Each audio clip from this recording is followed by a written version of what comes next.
Buenas tardes. En primer lugar, quisiera agradecer a la Asociación Chilena de Educación en Kinesiología por esta invitación que me honra y que me invita a reflexionar sobre un tema que es bastante desafiante y que nos convoca en la presentación de este libro, Kinesiología y Discapacidad, Perspectivas para una práctica basada en derechos. Cuando leí el libro, lo primero que pensé es que eh,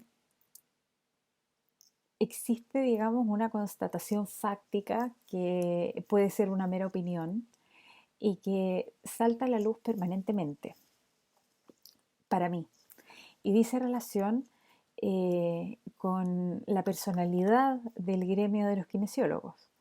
He tenido la oportunidad de conocer, por ejemplo, los códigos éticos o deontológicos de las distintas profesiones de la salud y claramente el ethos de la kinesiología está en la rehabilitación y los énfasis están orientados hacia esa área.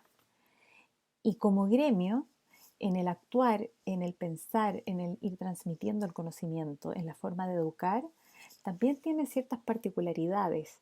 Y a mí la que más me llama la atención es que son atrevidos. Generalmente se los digo con mucho cariño, atrevidos en el buen sentido de la palabra, porque existe siempre una inquietud de innovar, una inquietud por conocer cosas nuevas, por plantearse nuevas argumentaciones y defenderlas, no necesariamente siguiendo al resto de los gremios de la salud. Eh, y eso a mí es algo que me llama profundamente la atención, en el buen sentido de la palabra. Y dada esta primera observación que es fáctica y que puede ser muy subjetiva de mi parte, de las oportunidades que han sido muy enriquecedoras para mí de poder compartir con ustedes como gremio, o con la mayoría de ustedes como gremio, eh, me llamó mucho la atención cuando leí el libro la impronta.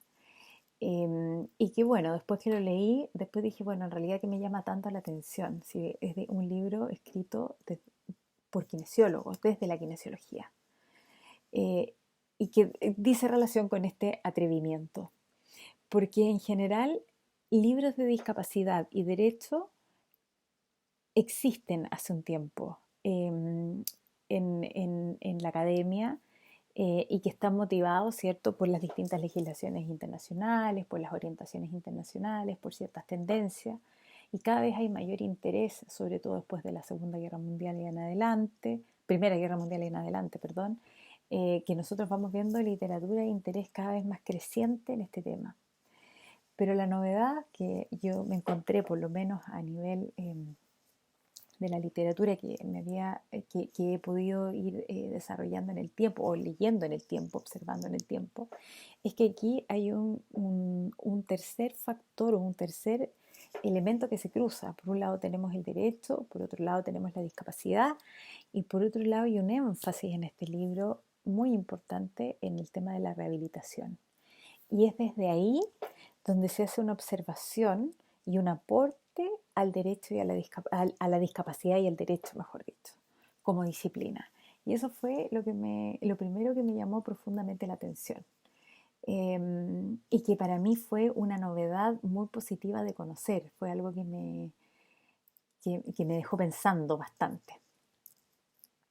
Eh, y creo que es claramente, digamos, un enriquecimiento que se le hace a la disciplina desde su misma Lex Artis, que es muy propio desde su propia Lex Artis. Y esto se da, por ejemplo, ya desde las primeras páginas, cuando se preguntan cómo se relacionan, ¿cierto?, los modelos de discapacidad con la práctica kinesiológica o kinésica.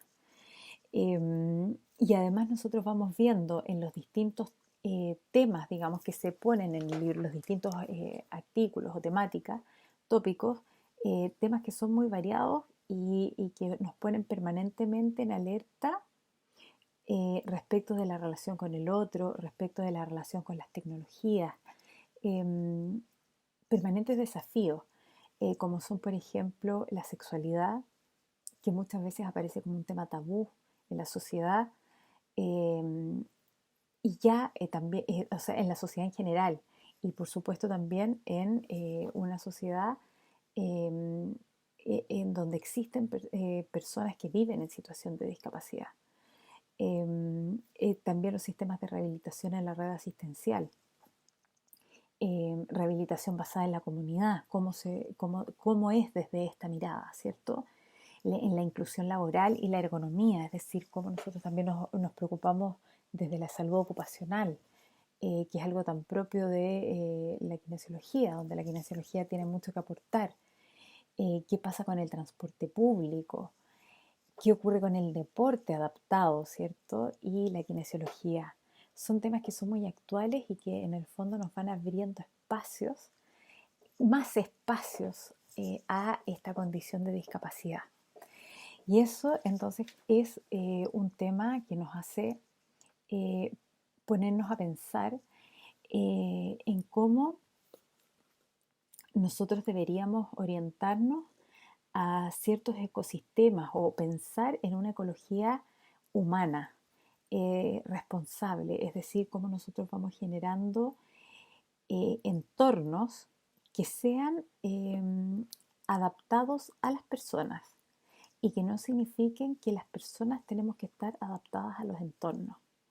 Y esto me parece crucial, porque desde la gerontología yo me dedico mucho más a temas de vejez, lo que no es sinónimo de discapacidad, y sin perjuicio de que en algunos casos puede coincidir.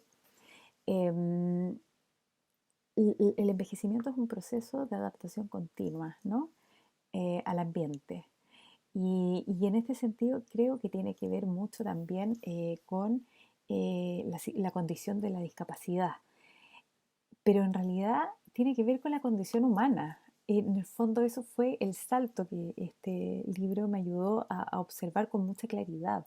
Finalmente, en la condición humana, nosotros estamos siempre en mayor o menor medida durante todo el curso de nuestra vida ante una necesidad permanente de adaptarnos al ambiente en que nos encontramos.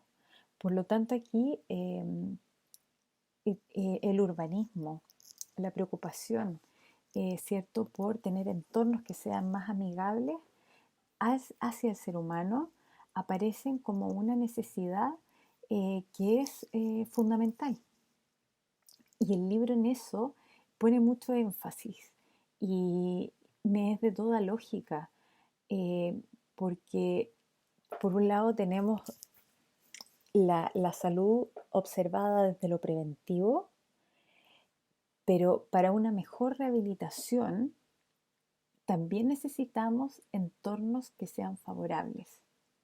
Y podemos trabajar mejor desde la mirada de la rehabilitación en la medida que podemos atender en forma más personalizada a nuestros propios pacientes, digamos, en la condición en que se encuentran. Y esto también me llama a observar con mucha claridad que tenemos que hablar con mucho énfasis de las capacidades existentes y no de las capacidades remanentes. Eh, Eso es un mensaje muy claro que me deja este libro, y que creo que fue un aporte para mi crecimiento personal y también para mi crecimiento como profesora de bioética. Creo que es un libro que voy a recomendar por eso a mis estudiantes, porque creo que deja reflexiones que son interesantes. Y por otro lado, también creo que en general la sociedad, la comunidad, la ciudad, la zona rural, el país, como lo tenemos pensado, debe proteger o debe considerar a la persona contra lo que es la destrucción de ella misma. A veces los entornos en los que nosotros nos encontramos son desfavorables de base y por lo tanto no nos permiten desarrollarnos con normalidad, con nuestras capacidades existentes em, y con mayor dificultad nos va a ser posible, en ese caso, desarrollarnos en una situación en la cual tendríamos que eh, desafiarnos a nosotros mismos y a los equipos que nos apoyan en una rehabilitación. Es necesario que exista una especie de ecología de la persona, bien entendida, porque la degradación de nuestro entorno está unido estrechamente finalmente a una cultura que modela la convivencia humana. Cuando nosotros respetamos la ecología humana en la sociedad, también la ecología del ambiente se beneficia. Y en ese sentido, las virtudes humanas están interrelacionadas. Y el debilitamiento de algunas virtudes humanas necesariamente pone en jaque a las otras virtudes. Y el sistema ecológico se apoya en un proyecto que abarca tanto la sana convivencia social como una buena relación con nuestros propios entornos y ambientes y naturaleza. Creo que este libro es rico en esas reflexiones y agradezco de corazón la posibilidad que me han dado con esta invitación de poder leerlo, disfrutarlo y tener el privilegio de haberlo hecho antes de la mayoría de los que están aquí. Muchísimas gracias. Que estén muy bien y que tengan muy buena continuación de la actividad.